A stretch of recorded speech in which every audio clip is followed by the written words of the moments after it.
हा जर का ब्राह्मी लिपीमध्ये असलेला सम्राट अशोकाचा शिलालेख आपण व्यवस्थित वाचला, याच्यामध्ये नाही म्हटलेलं नाहीये, पण त्याने असं सांगितले की शक्यतो असे विधी करण्याच्या फंदात पडू नका. एक धर्मचक्र दिसते, स्तूप दिसते, बोधिवृक्षाचं अंकन दिसते.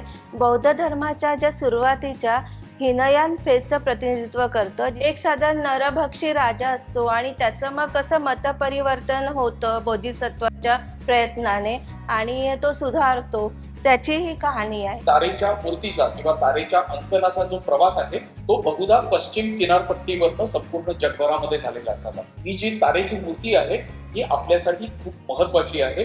ही BARCच्या ठिकाणी ही तिथे सापडलेली आहे.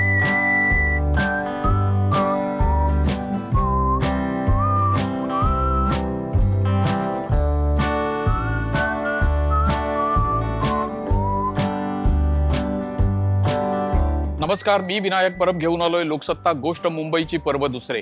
या दुसऱ्या पर्वामध्ये आपण मुंबईच्या प्राचीनत्वाचा शोध घेतला. आपण विरार आणि नालासोपारा परिसरामध्ये गोष्ट मुंबईचीचे 4 भाग हे आपण तिथेच व्यतीत केले आणि त्यामध्ये आपण समजून घेतलं की नालासोपाऱ्याचं प्राचीनत्व हे किती मागे जातं. त्यावेळेस मी एक उल्लेख केला होता, तो म्हणजे सम्राट अशोकाच्या शिलालेखाचा, जो इसवी सन पूर्व 3ऱ्या शतकातला आहे. आणि आज आत्ता आपण आहोत ते छत्रपती शिवाजी महाराज वस्तू संग्रहालयामध्ये आणि माझ्या शेजारी आपण पाहताय तोच नालासोपाऱ्याचा यापूर्वी उल्लेख केलेला 3ऱ्या शतकातला सम्राट अशोकाचा शिलालेख आहे. या शिलालेखामधली एक खूप महत्वाची गोष्ट जी आहे ती आज 21व्या शतकामध्ये देखील तितकीच लागू आहे आणि ती आपण समजून घेणं खूप आवश्यक आहे.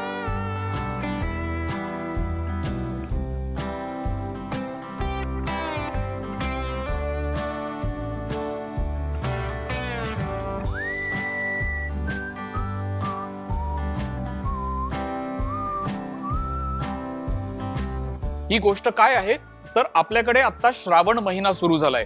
खरं तर या वेळचा श्रावण महिना हा अधिक मासाचा आहे, पण आता मूळचा श्रावण महिना हा आता सुरू होईल. आणि साहजिक आहे, श्रावण महिना असं म्हटलं की सण उत्सव या सगळ्यांना सुरुवात होते आणि यामध्ये आपण धार्मिक विधी खूप मोठ्या प्रमाणावर करतो. हा जर का ब्राह्मी लिपीमध्ये असलेला सम्राट अशोकाचा शिलालेख आपण व्यवस्थित वाचला तर आपल्याला असं लक्षात येतं की या धार्मिक विधींना सम्राट अशोकाने याच्यामध्ये नाही म्हटलेलं नाहीये, पण त्याने असं सांगितले की शक्यतो असे विधी करण्याच्या फंदात पडू नका. मग काय करा तर त्याने असं सांगितलंय की तुम्ही सदाचाराच्या मार्गाने जा. हा सदाचाराचा मार्ग हा आपल्याला आर्य अष्टांगिक मार्ग गौतम बुद्धांनी सांगितलेला मार्ग आहे आणि त्याचंच प्रतिबिंब आपल्याला या शिलालेखामध्ये पाहायला मिळतंय. आत्ताच्या या भागामध्ये आपण याच दालनामध्ये म्हणजे छत्रपती शिवाजी महाराज वस्तू संग्रहालयाच्या बौद्ध दालनामध्ये महाराष्ट्राशी संबंधित ज्या कलावस्तू आहेत, पुरावस्तू आहेत, त्या आपण अधिक समजून घेणार आहोत. ज्या ज्या वेळेस महाराष्ट्रातल्या बौद्ध परंपरेचा उल्लेख केला जातो, बौद्ध इतिहासाचा उल्लेख केला जातो, त्यावेळेला एक उल्लेख अनिवार्यपणे येतो आणि तो म्हणजे पवनीचा. तर महाराष्ट्रामध्ये पवनी हे जे ठिकाण आहे तिथे महाराष्ट्रातला एक प्राचीन बौद्ध स्तूप जो आहे तो पवनीला सापडला होता आणि पवनीच्याच बौद्ध स्तूपामधल्या वेदिका स्तंभाच्या जवळ आता आपण इथे उभे आहोत. हा पवनीचा जो स्तूप आहे हा मुंबईशी संबंध राखतो आणि मुंबईच्या संदर्भातला एक खूप महत्वाचा उल्लेख आहे. त्याबद्दल आपण इतर कोणत्या तरी एका भागामध्ये बोलणार आहोत. एक खूप महत्वाचं नाणं ज्याचा संबंध मुंबईशी आहे ते या स्तूपाच्या उत्खननामध्ये त्यावेळेला सापडलं होतं. पण आता आपण महाराष्ट्रातला बुद्धिझम जो आहे, महाराष्ट्रातली बौद्ध परंपरा आहे ती आपण समजून घेणार आहोत. तर आता पुन्हा एकदा या भागामध्ये आपल्या सोबत माहिती देण्यासाठी आहेत डॉक्टर अपर्णा भोगल आणि त्या आपल्याला आता या स्तूपा संदर्भात अधिक माहिती देतील.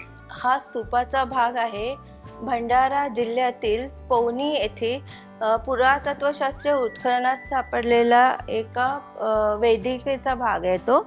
आणि इथे आपल्याला एक धर्मचक्र दिसते, स्तूप दिसते, बोधिवृक्षाचं अंकन दिसते आणि ते बौद्ध धर्माच्या ज्या सुरुवातीच्या हिनयान फेजचं प्रतिनिधित्व करतं, जिथे भगवान बुद्धांची या प्रतीकांच्या रूपाने पूजा करण्यात येत होती.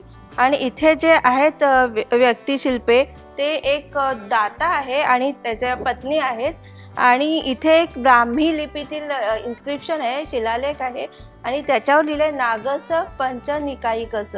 नागस पचनी कायिकस म्हणजे नाग नावाची ही व्यक्ती ही 5 निकायामध्ये म्हणजे बौद्ध धर्मामध्ये 5 जे पवित्र ग्रंथ आहेत त्याच्यामध्ये कदाचित ते नैपुण्य मिळवलेलं असावं त्यांनी, आणि त्यांनी हे दान केलेलं आहे या वेदिका स्तंभाच्या भागासाठी. मुंबई आणि बौद्ध परंपरा असा ज्या ज्या वेळेला उल्लेख येतो त्या त्या वेळेला पुन्हा एकदा अनिवार्य येणारा उल्लेख म्हणजे कान्हेरीची बौद्ध लेणी. साधारणपणे 110 लेणी जी आहेत ती कान्हेरीला आहेत आणि ही सर्वच्या सर्व बौद्ध लेणी आहेत. याच बौद्ध लेणींमधल्या एका लेणीच्या बाहेर असलेला एक खूप मोठा स्तूप होता. त्या स्तूपाचा एक छोटासा भाग ज्याला आपण पुरावशेष म्हणतो तो इथे आता आपल्याला पाहायला मिळतो आणि त्यावरचं जे अंकन आहे ते एका जातक कथेतलं अंकन आहे. त्या संदर्भातली अधिक माहिती आपल्याला डॉक्टर अपर्णा देत आहे. हे जे महासूतसोम जातकाचं एक अंकन आहे आणि त्याच्यामध्ये एक साधा नरभक्षी राजा असतो आणि त्याचं मग कसं मतपरिवर्तन होतं बोधिसत्वाच्या प्रयत्नाने आणि तो सुधारतो, त्याची ही कहाणी आहे. आणि त्या कहाणीचा एक छोटासा एपिसोड आहे याच्यामध्ये. तुम्हाला माहीतच असेल भगवान बुद्धाच्या जशा जन्माच्या कथा त्यांच्या जीवनातील प्रसंग सुप्रसिद्ध आहेत, त्याचप्रमाणे त्यांच्या आधीच्या जीवनातील प्रसंग जातक कथा या नावाने ओळखले जातात. आणि जर तुम्ही अजंठाला वगैरे गेला असाल तर तुम्हाला त्याचे भित्तिचित्रांमध्ये पाहायला मिळते. तर तसाच हा एक नमुना आहे जातक कथेचा.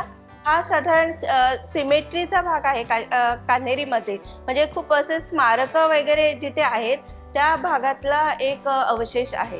कान्हेरीमध्ये साधारण जिथे बौद्ध भिक्षूंना दफन केलेले आहे आणि त्याचे काही स्मारक स्तूपाचे अवशेष आहेत आणि तिथलाच हा एक भाग आहे. तर कान्हेरीमध्ये आपण जेव्हा जातो त्यावेळेला कान्हेरीच्या दक्षिण टोकाला एक मोठं 2-3 लेणी आहेत आणि तिथे जर का आपण गेलो तर कान्हेरी हे खरं तर विद्यापीठ होतं, बौद्ध विद्यापीठ होतं. तर इथल्या 64 आचार्यांचे 64 वेगवेगळे छोटेसे स्तूप हे आपल्याला तिथे पाहायला मिळतात. त्या स्तूपांच्या परिसरामध्ये एक खूप मोठा स्तूप आहे आणि त्या स्तूपामधला जो छोटासा महत्वाचा भाग आहे तो आपल्याला हा इथे पाहायला मिळतो. आता आपण आहोत ते आपलं दुर्गाचं जे प्रसिद्ध भाभा अणुसंशोधन केंद्र आहे, ज्याला आपण इंग्रजीमध्ये BARC असं म्हणतो, त्या ठिकाणी सापडलेल्या तारेच्या मूर्तीजवळ. तर आता ही तारा कोण होती तर ही गौतम बुद्धांची शक्ती म्हणून तिचा परिचय होता. आणि या तारेच्या ज्या मूर्ती आहेत, तारेच्या शिल्पकृती आहेत, त्या आपल्याला संपूर्ण आग्नेय आशियामध्ये, ईशान्य आशियामध्ये देखील आपल्याला पाहायला मिळतात. एक खूप प्रसिद्ध असे पुरातत्वज्ञ होते, त्यांचं नाव डॉक्टर मधुकर केशव ढवळीकर. तर ढवळीकर सरांनी जो शोधप्रबंध लिहिलाय त्यामध्ये असं म्हटलंय की तारेच्या मूर्तीचा किंवा तारेच्या अंकनाचा जो प्रवास आहे तो बहुधा पश्चिम किनारपट्टीवरनं संपूर्ण जगभरामध्ये झालेला असावा. आणि म्हणून ही जी तारेची मूर्ती आहे ही आपल्यासाठी खूप महत्वाची आहे. ही BARCच्या ठिकाणी ही तिथे सापडलेली होती. तर याबद्दलची अधिक माहिती देखील आपण डॉक्टर अपर्णा यांच्याकडनं समजून घेऊयात. ही तारेची मूर्ती आहे ही जरी मुंबईमध्ये मिळालेली असली तरी ती पूर्व भारतीय शैलीचे प्रतिनिधित्व करते. साधारण 9व्या-10व्या शतकामध्ये बंगाल बिहारमध्ये म्हणजेच पूर्व भारतामध्ये पाल राजवंशाची कारकीर्द चालू होती आणि त्या राजवंशाने बौद्ध धर्माला अतिशय प्रोत्साहन दिले आहे, राजाश्रय दिला आहे आणि त्यांच्या कारकिर्दीतील एक अतिशय उत्तम अशी ही मूर्ती आहे. आपण आता गेल्या 2 भागांमध्ये ही जी काही बौद्ध धर्माच्या संदर्भातली जी गॅलरी आहे, बुद्धिस्ट गॅलरी आहे, ही आपण खूप छान पद्धतीने समजून घेतली. त्याबद्दल तुम्हीही आम्हाला मदत केली, त्याबद्दल आपले मनपूर्वक आभार. फक्त आम्हाला असं हेही समजून घ्यायला आवडेल की ही जी काही गॅलरीची रचना केली आहे याच्यामध्ये हे 1-2 माणसांचं काम नसतं, त्याच्यामध्ये खूप चांगली टीम काम करते. तर याच्यामध्ये कुणाकुणाचं महत्वाचं योगदान आहे? सर्वात प्रथम म्हणजे आमचे डायरेक्टर जनरल महासंचालक श्री सब्यसाची मुखर्जी यांची ही कल्पना होती. कारण आमच्याकडे म्हणजे म्युझियममध्ये आधीपासूनच बौद्ध धर्माचे जे मूर्त्या वगैरे आहेत ते डिस्प्लेवर होते, म्हणजे गॅलरीमध्ये होतेच.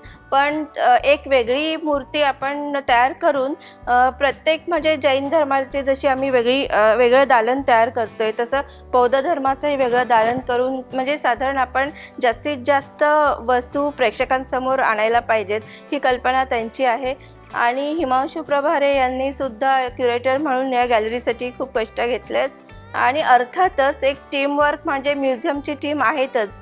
म्हणजे त्याच्यासाठी अर्थात लायटिंगसाठी आपले स्पेशालिस्ट लागतात, डिझायनर्स आहेत आणि इतरही सगळे जे अधिकारी वर्ग आहेत, क्युरेटर्स आहेत, त्यांच्या खाली इतरही स्टाफ आहे आणि सगळ्यांनी अतिशय कष्ट घेऊन ही गॅलरी कमीत कमी काळामध्ये उभं करायला हातभार लावलेला आहे. यासाठी आपल्या सगळ्यांचे मनपूर्वक आभार. तुमचेही आभार. तुम्ही म्युझियमला आलात आणि हे सगळं म्हणजे पाहिलं आणि आम्हाला प्रोत्साहन दिलेत.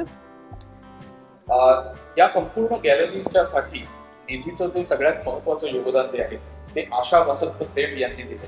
तर त्यांच्याशी देखील आपण संवाद साधणार आहोत. I'm now 88 years old.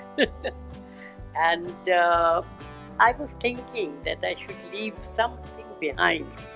This museum has given me a lot of knowledge. And in old days when I came from Uttar Pradesh, this was the only place I could come and study and sit down in the library. So I wanted to give something back to it. So I had a talk with Mr. Mukherjee and he said, well, there is a small space which we can provide. And I was told that museum has a very fine collection of Buddhist art. So I said, well, why not we do it? And I will give the money and I'll donate it very happily. So I did that and it took about 2 years. I wanted to have the best people to come and do this, you know, the best sound man, the best electric person, the best. But the museum had the talent. So they did here and it's come out very well. And I'm very happy. माझा अधिक संतुष्टता दिवस आहे.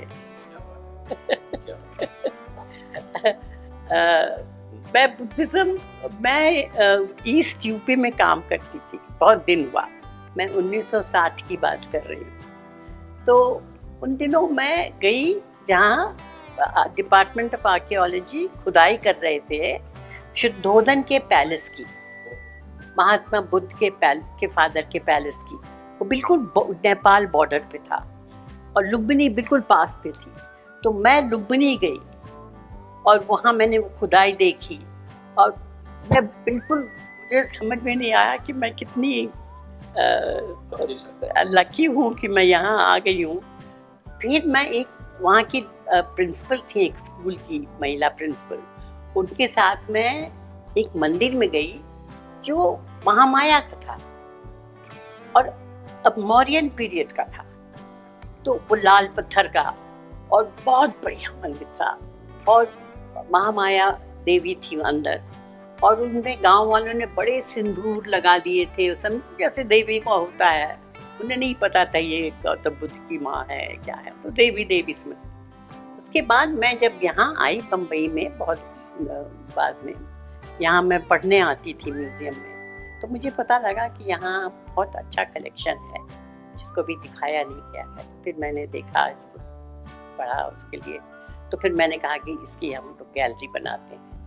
तो मैंने उसी वक्त तय करा कि जब मेरी उम्र बढ़ जाएगी तो हम एक कुछ करके जाएंगे इसके लिए, तो बच्चों के लिए, यंगर जनरेशन के लिए. तो इस तरह से ये मेरे दिमाग में था, तो चल गया, तो हो गया. मैं बहुत खुश हूँ. तर मित्रहो, गेल्या 2 भागांमध्ये आपण थेट मुंबईत राहूनच संपूर्ण भारतातल्या प्राचीनत्वाचा शोध घेतला आणि खास करून बौद्ध धम्माच्या परंपरेचा, इतिहासाचा आपण मुंबईतनच शोध घेतला. अगदी महत्वाचं होतं ते म्हणजे छत्रपती शिवाजी महाराज म्युझियमने, वस्तू संग्रहालयाने सुरू केलेलं हे बौद्ध दालन. आणि या माध्यमातून आपण फक्त भारतातल्या परंपरेचा नाही शोध घेतला, तर आपण आत्ताच्या या भागामध्ये आपण मुंबईतल्या बौद्ध परंपरेचा देखील आपण वेगळ्या पद्धतीने शोध घेतला. असाच शोध वेगवेगळ्या पद्धतीने आपण मुंबईच्या प्राचीनत्वाचा घेणार आहोत. त्यासाठी पाहत रहा Loksatta live YouTube channel. Like करा, शेअर करा आणि मित्रमंडळींसोबत त्यावर चर्चा देखील करा.